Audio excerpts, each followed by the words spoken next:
Evangelho segundo escreveu São Marcos, capítulo de número 6, versículos de número 45 até 52, a leitura da palavra diz o seguinte: Logo a seguir, compeliu Jesus os seus discípulos a embarcar e passar adiante para o outro lado, a Betsaida, enquanto ele despedia a multidão.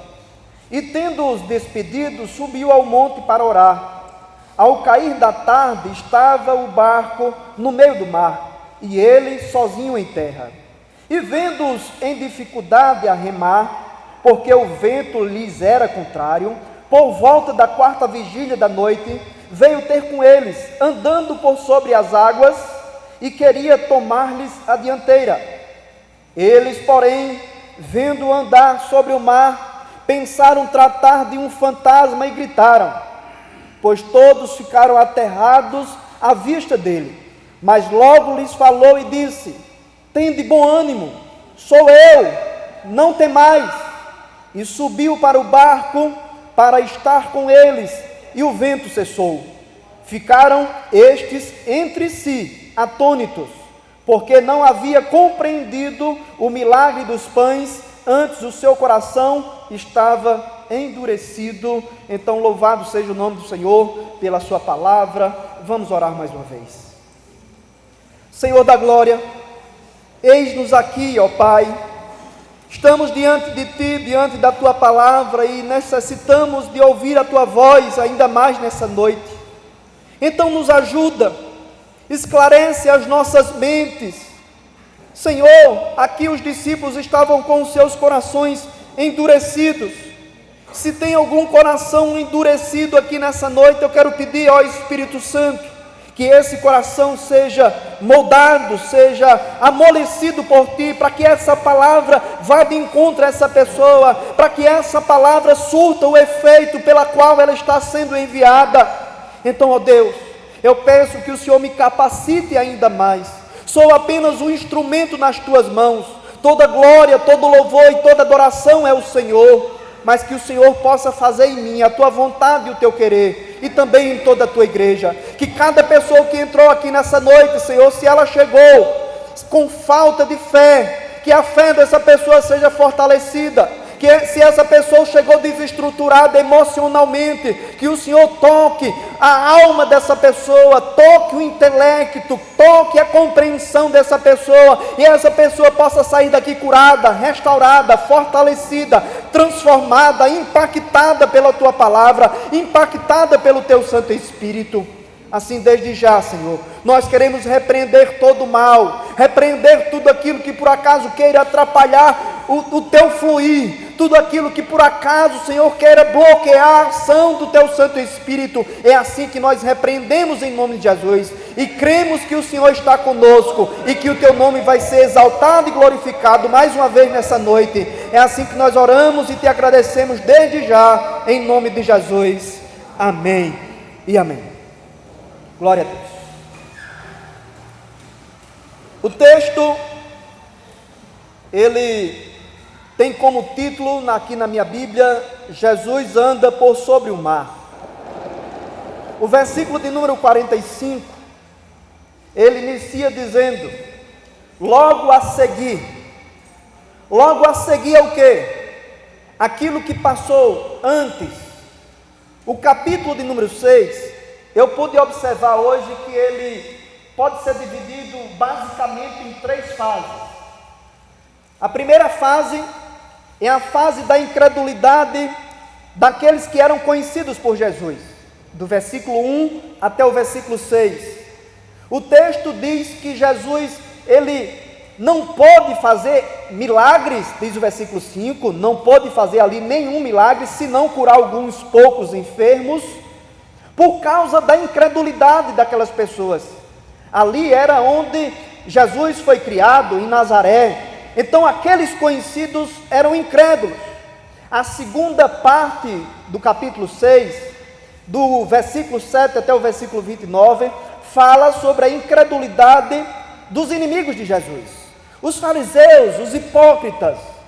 E a parte final, do versículo de número 30 até o versículo 56, fala da incredulidade dos discípulos de Jesus. Diante de tudo isso, eu fiquei pensando que, acredito eu, a causa de Cristo ter conduzido eles para essa tempestade foi querer trabalhar na vida deles, foi querer trazer aprendizados, porque eles estavam com os seus corações endurecidos, mesmo depois de ver multiplicação de peixes, mesmo depois de ver alguns milagres. O versículo de número 52 diz: porque não haviam compreendido o milagre dos pães, antes o seu coração estava endurecido. Então eles precisavam aprender mais, eles precisavam serem instruídos ainda mais.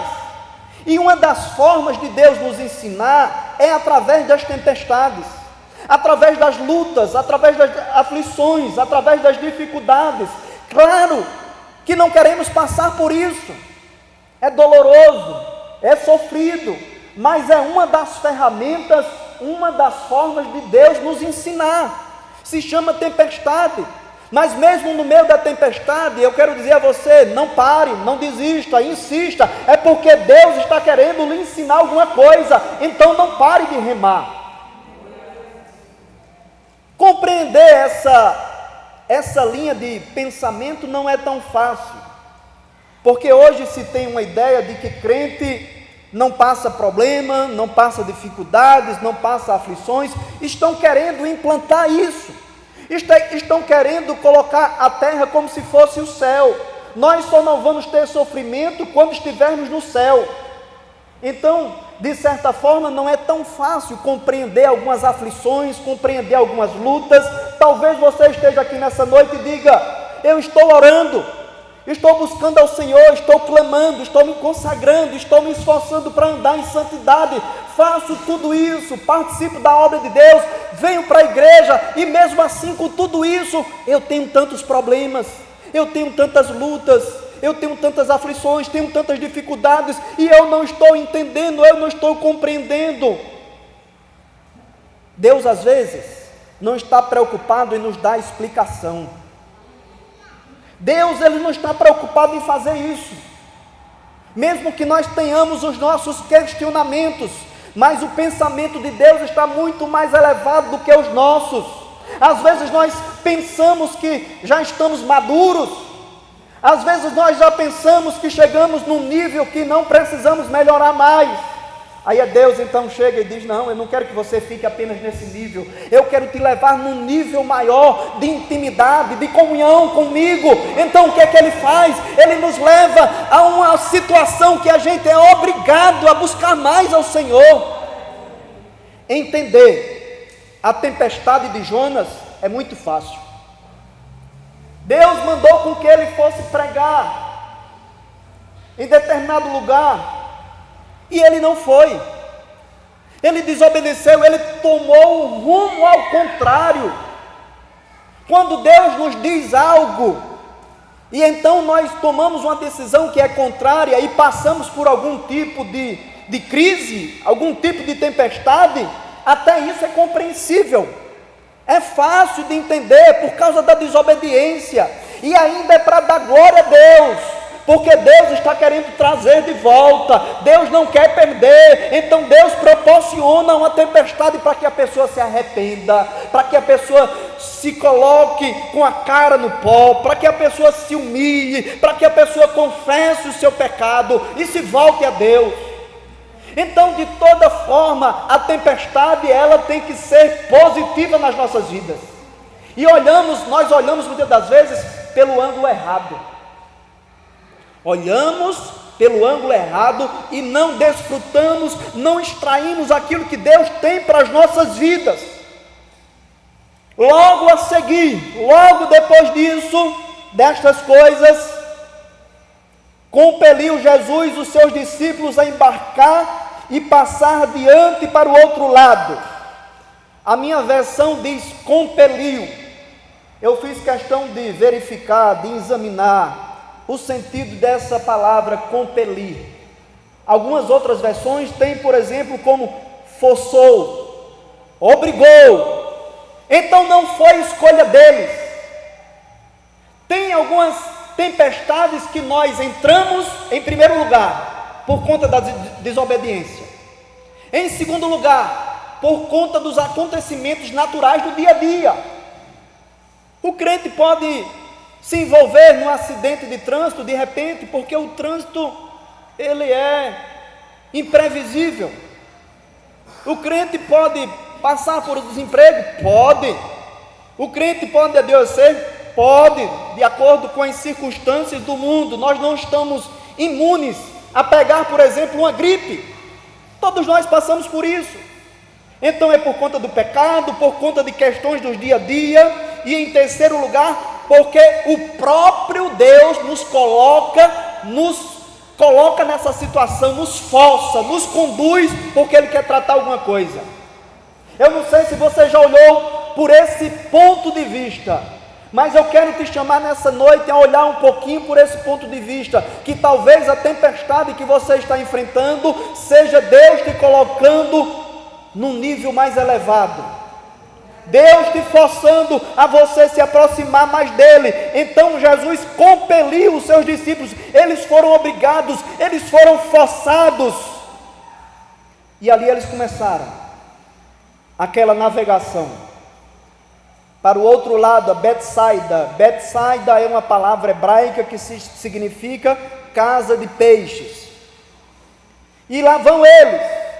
O versículo 46 diz: e tendo-os despedido, subiu ao monte para orar. Jesus vai orar, Jesus ficou ali despedindo a multidão.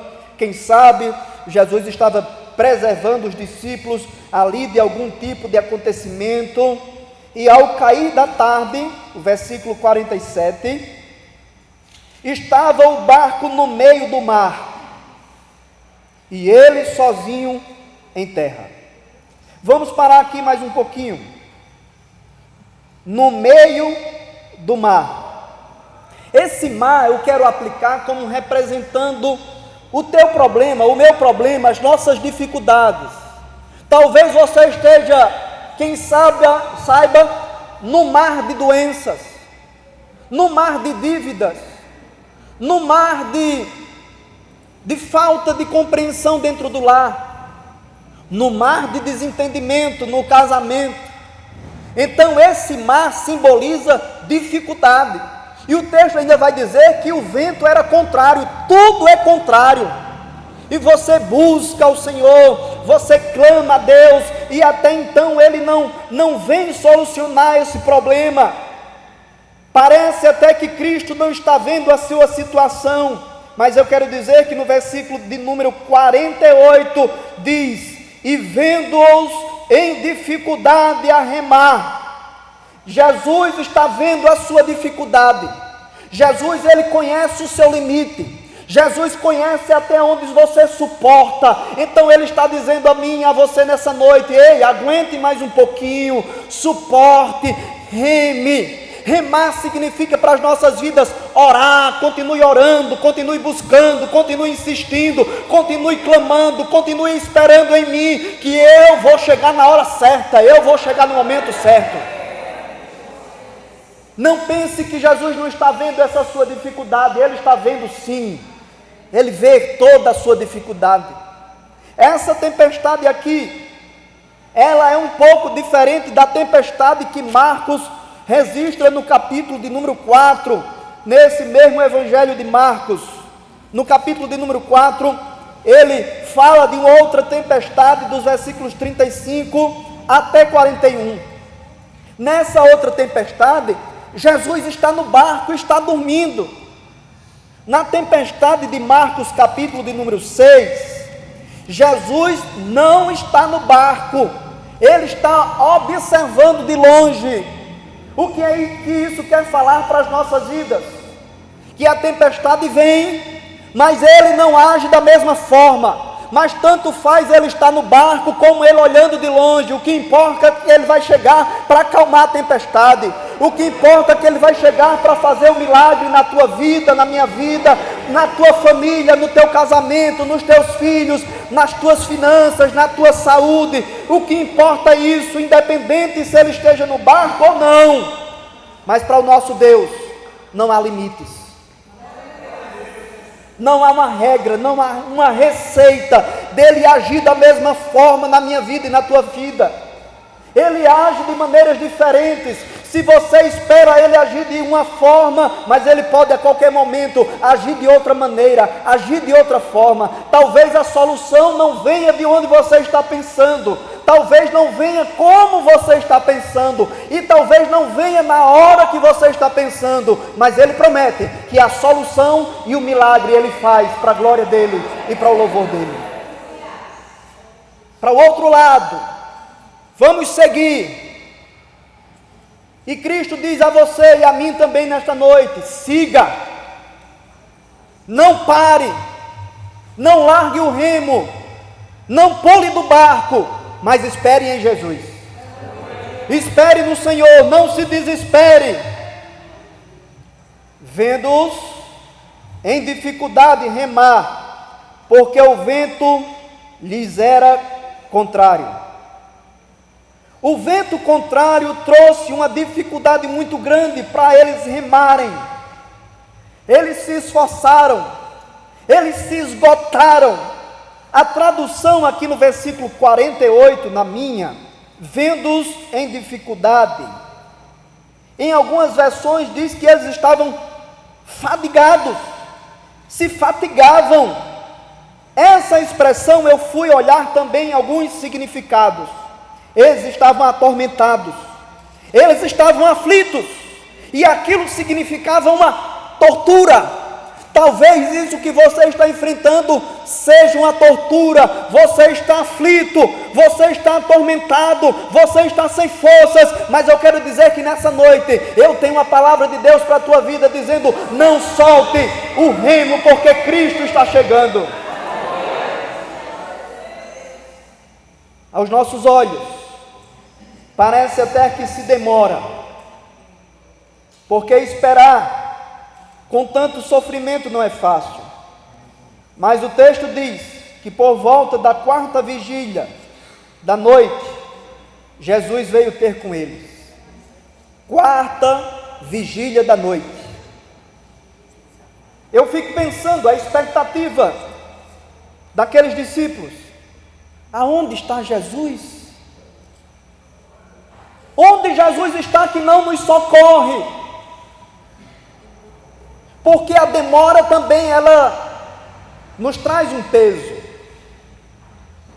Quando em João capítulo de número 11, mandaram um recado em que Lázaro estava doente, estava enfermo, e Jesus se demorou, e o que aconteceu? Lázaro morreu. Imagina os comentários, de repente eu posso imaginar, conjecturar, isso não está na Bíblia, mas uma suposição, uma ideia minha. Quem sabe os comentários ali em Betânia, naquela aldeia, era o seguinte: Jesus falava que era amigo dessa família, Jesus falava que Lázaro era amigo dele, ele vinha, fazia refeição, descansava na casa de Marta e Maria e Lázaro. E mandaram um recado. E onde é que está Jesus? Cadê Jesus? Jesus está demorando. Jesus, quando chegou, já era o 4º dia, e Lázaro já estava sepultado. A questão é que a cultura judaica, as pessoas ali ficavam apelando pelo menos até o 3º dia. Passavam bálsamos, azeites, chamavam os médicos, tentavam ressuscitar. Aquilo que eles tinham ao alcance deles, eles tentavam de tudo até o 3º dia. Após o 3º dia se tinha uma ordem: tem que sepultar. Jesus chegou para colocar essa cultura por terra e dizer assim: vocês tentaram tudo, vocês investiram tudo até o terceiro dia, mas eu sou aquele que, quando não tem mais saída, não tem solução, eu chego e trago solução no quarto dia. Demorou, mas o milagre chegou. Se Jesus tivesse ido antes, seria apenas uma cura. Jesus foi lá e curou Lázaro. Seria um milagre, com certeza um milagre, mas não um milagre tão grande, já que a gente pode até pensar em classificar milagres. Um milagre tão grande quanto ressuscitar Lázaro. Então Deus às vezes demora um pouquinho, porque Ele quer fazer muito mais além das nossas expectativas. Se estamos clamando por milagre, então, quando nós clamamos por milagre, Jesus ele fica observando e ele fica esperando com que a situação fuja do controle, para que a gente aprenda a depender dele mais, aprenda a confiar mais nele. Aqui ele ficou observando, ficou olhando. Eu fico imaginando o desespero desses discípulos, remando, o vento contrário, eles já estavam esgotados, não tinham mais forças, e quando eles não tinham mais forças, foi que Jesus chegou. Eu quero dizer que quando você não tiver mais o que fazer, e não tiver mais forças, é que Jesus chega. Sabe por que ele ainda não chegou? Porque você ainda tem um pouquinho de forças ainda, e você pode se levantar, mas na hora que você não puder se levantar, Jesus vai chegar e vai dizer: eu estou contigo e eu vou te levantar. Quando você não tiver mais forças para andar, Ele vai chegar, vai te colocar nos braços e vai dizer: meu filho e minha filha, eu estava esperando simplesmente com que você não tivesse mais forças, porque eu sou o teu reforço, eu sou o teu renovo. Veio ter com eles na quarta vigília. Esperavam que fosse mais cedo, quem sabe na primeira vigília, de 6 às 9 da noite, na segunda vigília, de 9 à meia-noite, na terceira vigília, de 0 hora até 3 da manhã, e o tempo, a demora fez com que eles também ficassem um pouco desesperados. Mas eu quero dizer a você: não se desespere por causa da demora. Ah, pastor, o senhor não sabe quanto tempo eu estou clamando, quanto tempo eu estou esperando, o senhor não sabe, por isso que está dizendo isso. Você já imaginou quanto tempo Jó sofreu? Já parou para pensar sobre isso? Aquela prova de Jó não foi de um mês para o outro. Alguns relatam até pelo menos 1, 2, 3 anos que Jó passou toda aquela crise. Mas vamos pensar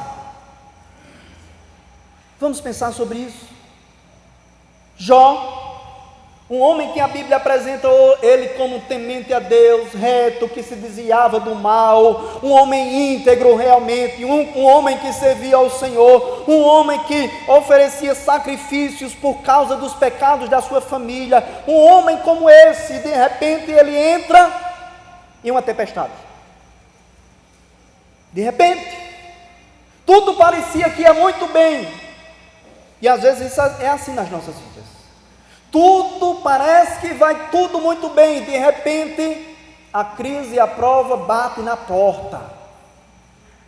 É uma enfermidade, é uma doença, uma crise financeira, são vários os problemas, de repente se instala. Foi o que aconteceu na casa de Jó.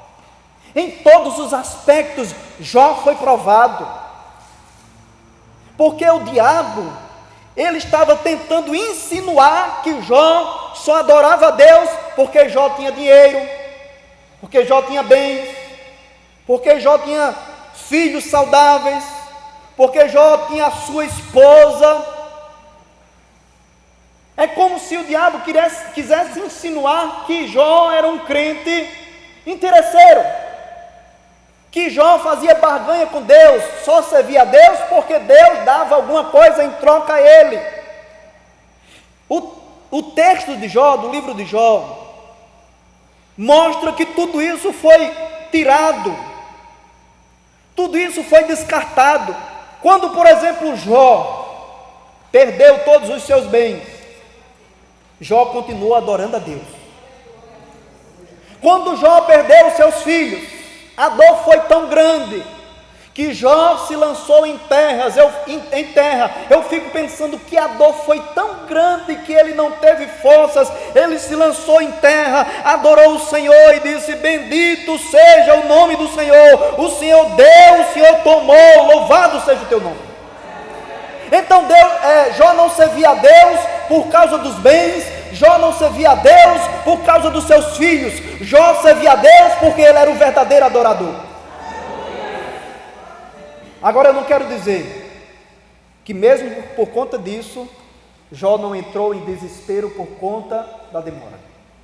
Falamos sobre esse Jó, um Jó de fé, um Jó íntegro, sincero, um Jó temente a Deus. E às vezes esquecemos de olhar um Jó que ficou totalmente desestruturado em certo momento na luta, na tempestade. Ele disse: maldito o dia que eu nasci, maldito os seios que me amamentaram, eu deveria ter morrido no ventre da minha mãe. E ele vai expressando um sentimento em que demonstra desespero. Quem pode resistir lutas, crises que são demoradas, sem em certo momento não querer soltar o remo e dizer assim: eu vou parar, eu vou desistir, essa tempestade está muito forte, esse vento contrário, essas lutas, essas dificuldades são grandes demais, estão sugando a minha fé, estão sugando as minhas forças, então eu vou parar, eu vou desistir. Eu quero me encontrar com Deus, eu quero que tudo isso passe, eu quero ter paz com o Senhor. E a pessoa de repente vai passando por um momento de crise emocional, foi o que Jó passou. E quando Jó não tinha mais forças para remar, Deus foi ao encontro dele. Deus não explicou, não deu explicação. Jó perguntou por quê, mas Deus não deu explicação, mas Deus trouxe restauração para a vida de Jó. E Jó disse no capítulo 42, eu sei que tu tudo podes e nenhum dos teus planos podem ser impedidos. Eu te conhecia só de ouvir falar, mas agora eu te conheço de andar contigo. O propósito de Deus na tempestade, na vida de Jó, foi que Jó ainda mais se aproximasse dele. Jó, em certo momento, por conta dessa demora, ele ficou sozinho. A Bíblia nos diz que ele pegou um caco de telha e começou a se coçar. O que restou para Jó foi um caco de telha. A Bíblia diz que Jó tinha mau hálito. A Bíblia diz que da pele de Jó supurava pus. A Bíblia diz que Jó tinha falta de apetite. A Bíblia diz que Jó ficou muito magro, perdeu peso. A Bíblia vai falando vários e várias doenças que Jó acumulou durante aquela crise. Está lá Jó se coçando, porque a sua pele ficou toda cheia de bichos, até o texto diz isso. E diz que Jó estava no meio da cinza. A cinza era um lugar fora da cidade. Jó ficou isolado. Quem sabe você também está querendo, de certa forma, se isolar. Porque a mulher de Jó não entendia o que ele estava passando. Os amigos de Jó não estavam entendendo. Ninguém estava entendendo o que Jó estava passando. E Jó se isolou. Tem hora que é só você e Deus. Tem hora que todos te abandonam porque podem pensar, sabe o que? Essa tempestade é por causa de um pecado, por causa de uma desobediência. Foi isso com Jó. Os amigos abandonaram, mas Jó permaneceu firme, mesmo com toda a sua limitação. Deus renovou a vida de Jó, e ele disse: eu sei que o meu Redentor vive, e por fim se levantará. Ou seja, ele estava dizendo: o meu Deus é vivo, e ele vai me socorrer dessa tempestade. E Jó venceu, e você também vai vencer em nome de Jesus. Quem sabe você está nessa noite sem forças por conta dessa demora. Elias passou por isso. Elias ficou angustiado. A Bíblia diz que Elias ficou tão angustiado que ele se retirou para o deserto e pediu a morte. E quando ele pediu a morte, então ele foi para uma caverna, foi tentar se esconder. Mas não tem como se esconder de Deus. Jesus está vendo. Quando Elias estava dizendo assim: eu não vou mais remar, eu não quero mais ser profeta, eu não quero mais fazer a tua obra, eu quero parar. Quem sabe você está assim nessa noite aqui, dizendo: eu não quero mais pregar, eu não quero mais louvar, eu não quero fazer mais parte da igreja, eu não quero fazer mais parte de algum ministério, eu quero só ir para a caverna. Mas Deus te trouxe aqui nessa noite para dizer: o teu lugar não é na caverna. Você não vai ficar na caverna. Nessa noite Deus te trouxe aqui para renovar as tuas forças. Elias, você ainda tem muito que profetizar, você ainda tem muito que fazer na obra de Deus. Espere, aguarde. É a quarta vigília, demora um pouquinho, mas o que importa é que na quarta vigília da noite, o texto diz que Jesus veio. Jesus veio aqui nessa noite para te socorrer nessa tempestade, no meio dessa luta, no meio dessa aflição, no meio dessa crise. Jesus veio ao teu encontro. Você que pensava que era o fim, você que pensava que estava acabado, e o próprio diabo estava oprimindo tanto que você não estava mais conseguindo caminhar, é ao ponto de parar e dizer assim: eu não vou mais para a igreja. Mas o Senhor nessa noite está dizendo assim: toda a opressão do diabo eu estou retirando nessa noite, para que você continue a remar. Jesus veio, e veio andando por sobre o mar. Aquilo que era o problema daqueles discípulos, Jesus veio pisando sobre aquele problema. Jesus está dizendo assim: eu tenho controle, eu tenho poder, tudo isso está debaixo dos meus pés. Todo problema, toda tempestade, toda aflição está debaixo dos meus pés, e eu posso te dar a vitória. Por isso, não pare de remar, continue confiando no Senhor, continue confiando em Cristo, não se desespere. O versículo 49 diz: eles, porém, vendo andar sobre o mar, pensaram tratar de um fantasma e gritaram.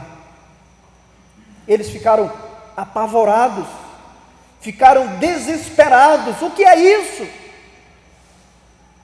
Porque naquele período já havia esse costume de, se aparecesse algum tipo de vulto, não é que existe fantasma, mas na hora do desespero, eles foram mais pensar aquilo que a cultura dizia, do que aquilo que a fé estava propondo para eles. Porque na hora do desespero, a pessoa às vezes fala o que não deve falar, termina machucando outras pessoas, termina realmente ferindo aquilo que não deveria acontecer jamais. Então, ao invés de reclamar, eu estava falando isso sexta-feira, ao invés de reclamar, tire o ré e comece a clamar. Comece a clamar. Comece a dizer: Senhor, eu não estou mais suportando, eu não estou mais aguentando, eu não tenho mais forças, então vem em meu favor, vem me socorrer. E aí Cristo vem. Eles, desesperados, gritaram, e o versículo 50 diz: pois todos ficaram aterrados. A minha versão usa essa expressão, aterrados, para dizer amedrontados, apavorados, à vista dele. Mas logo lhe falou e disse: tende bom ânimo, sou eu, não temais.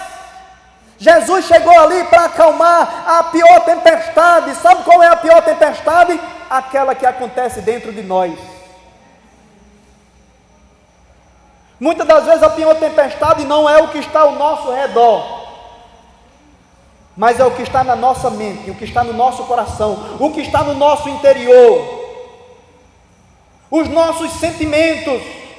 Você começa a ser envolvido de tal forma pela tempestade, que você começa, de certa forma, a ficar apavorado. Essa semana eu fui visitar uma pessoa que não é daqui da igreja, mas ela me solicitou, eu atendi a ligação, e então fui ao encontro, fui na casa dela, o filho dela estava lá, ela também, e eu pude perceber que aquela mulher, ela estava em pânico. Ela não fica praticamente só em casa mais, ela fica nervosa, as mãos começam a suar, o coração começa a palpitar, ela começa a pensar que tem alguém dentro de casa, ela fica pensando que tem alguém querendo forçar a janela, forçar as portas, e ela disse: pastor, vamos lá, porque eu acredito que é algum tipo de demônio que está dentro da minha casa. E depois de então orar, buscar o Senhor, eu vi que não era nem uma questão demoníaca, mas era uma questão mais emocional, uma pressão e opressão tão grande sobre ela, que o diabo está jogando, que a mulher está entrando em pânico, entrando em desespero. A crise foi instalada na mente dela. O diabo tem usado muito essa estratégia. Estive vendo uma reportagem que o Brasil está em primeiro lugar em pessoas com ansiedade, em todo o mundo, primeiro lugar. Então a primeira tempestade que Deus quer acalmar, que Jesus quer acalmar, não é nem aquilo que você está enfrentando, não é em primeiro lugar a doença, não é em primeiro lugar as contas que você tem que pagar, não é em primeiro lugar o teu desemprego, mas é em primeiro lugar a tempestade que está no teu coração. E nessa noite o Espírito Santo veio aqui para tirar tudo em nome de Jesus. Toda angústia, tristeza, amargura, desânimo, depressão, estresse, todo tipo de doença emocional está repreendido na autoridade do nome de Jesus, porque Jesus chegou no barco. Essa é a pior tempestade que se pode enfrentar. Porque se essa tempestade for acalmada, meu irmão e minha irmã, pode o mundo estar caindo, pode estar acontecendo muitas coisas, mas você vai estar dizendo assim: o Senhor está comigo. Eu confio em Deus, que eu vou passar essa prova, eu vou superar isso, porque Deus está comigo, Jesus está comigo. Eu não vou me desesperar, porque a presença dEle me garante que a promessa vai se cumprir. Porque se Ele disse que era para eles irem para o outro lado, havia uma promessa. E quando Deus promete, se cumpre. Deus tem promessas para a sua vida, Deus tem promessas para a sua família, Deus tem promessas para o seu casamento. Então, continue aguardando as promessas de Deus. Sonhe, pense, planeje. Essa semana a minha esposa passou e eu estava dando uma olhadinha num site. Eu estava olhando algumas coisas e o meu objetivo no momento não é fazer mais contas, pagar o que eu devo. Meu foco é esse. Aí até ela disse: e tu vai comprar alguma coisa? Eu disse: não vou comprar, mas estou aqui pensando, sonhando. Mulher não gosta de fazer isso, né? Vai para o shopping, aí passa a tarde todinha rodando. Homem não, olha 5, 10 minutos, está resolvido. Mulher gosta muito de fazer isso. Então, o que é que eu quero falar com isso? Nós precisamos sonhar. Você precisa ter metas, alvos, objetivos na sua vida. Se você não tiver sonhos, você perde o prazer de viver. Qual o teu objetivo? Qual a tua meta? Qual o teu propósito? Para que você está aqui? O porquê você está aqui? É só para sofrer? É só para passar problema?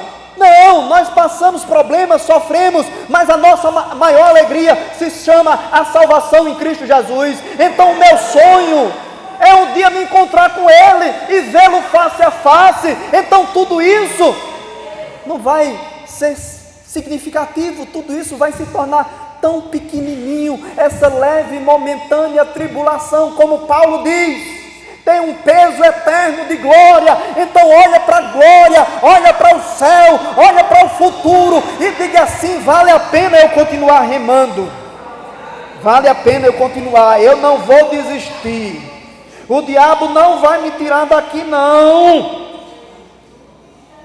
porque parece que tem hora que ele até se empendura no remo, puxa ao contrário, o vento contrário. Mas mesmo na tua pouca força, continue, nem que seja segurando só o remo. Não solte o remo, porque enquanto você está remando, segurando o remo, vem aquele ao teu encontro sobre as águas, pisando sobre as águas. Marcos omite aqui que Pedro foi ao encontro de Jesus. Mateus fala e outros evangelhos também falam sobre isso. Eu acredito que Marcos não registrou, porque Marcos, ele era um tipo de porta-voz de Pedro. Pedro, para não ser mal compreendido, talvez tenha solicitado para Marcos não registrar, porque poderia as pessoas dizer assim: olha, ele quis divulgar aquilo que aconteceu, para mostrar que era uma pessoa de fé, uma pessoa que está acima de nós. Então não foi registrado aqui, mas acredito eu que enquanto nós estamos remando, o Senhor está vindo ao nosso encontro. Então por isso, tem de bom ânimo, não tem mais.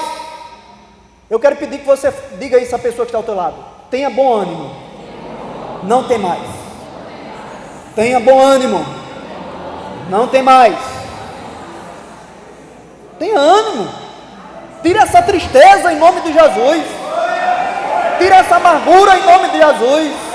Aqui está o povo mais alegre da terra, é o povo de Deus, um povo que vai morar no céu. Ei, isso aí vai passar,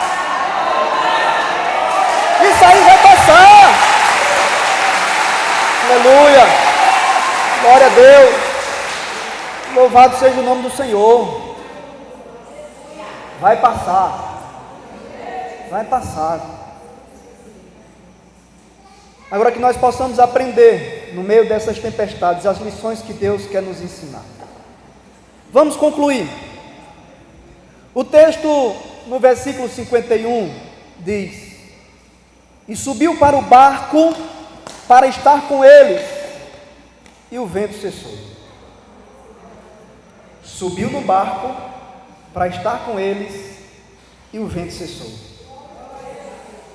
Chegou a hora da tempestade cessar.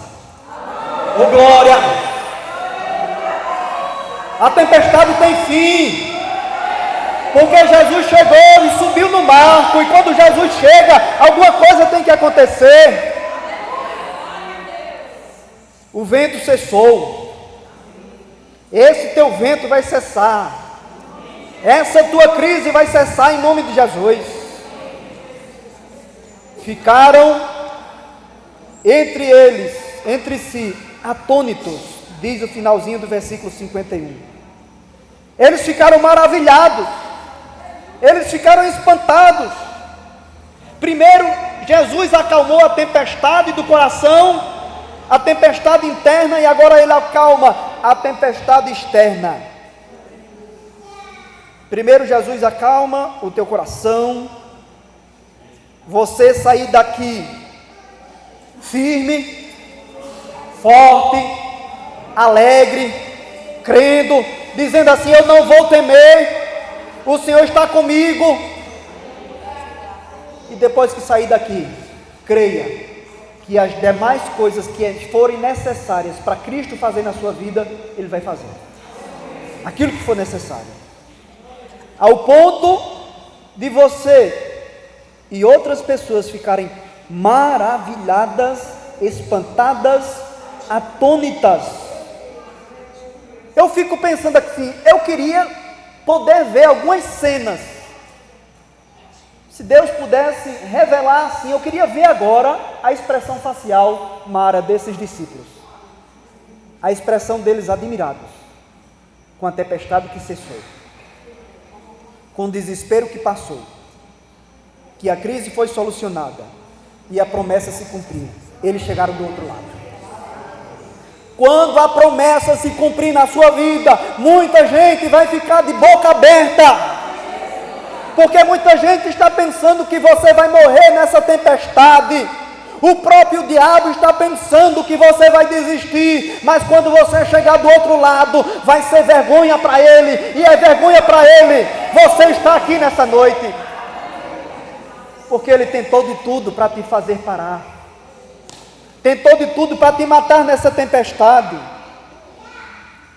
Versículo 52, porque não haviam compreendido o milagre dos pães, antes o seu coração estava endurecido. Eles não estavam entendendo, eles não estavam compreendendo, o coração duro. Então que você possa, nessa noite, deixar o Espírito Santo tocar o teu coração.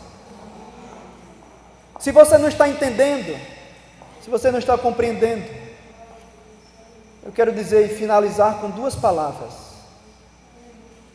providência e proteção. Se você não decorou nada da mensagem, decore isso agora: providência e proteção. Deus tem para a minha vida providência e tem para a minha vida proteção. Providência e proteção, ou seja, o que eu precisar, Deus vai prover, e Ele vai me guardar no meio dessa tempestade. Amém? Fica de pé para nós orarmos. Eu quero orar pela tua vida. Quero orar pela tua vida.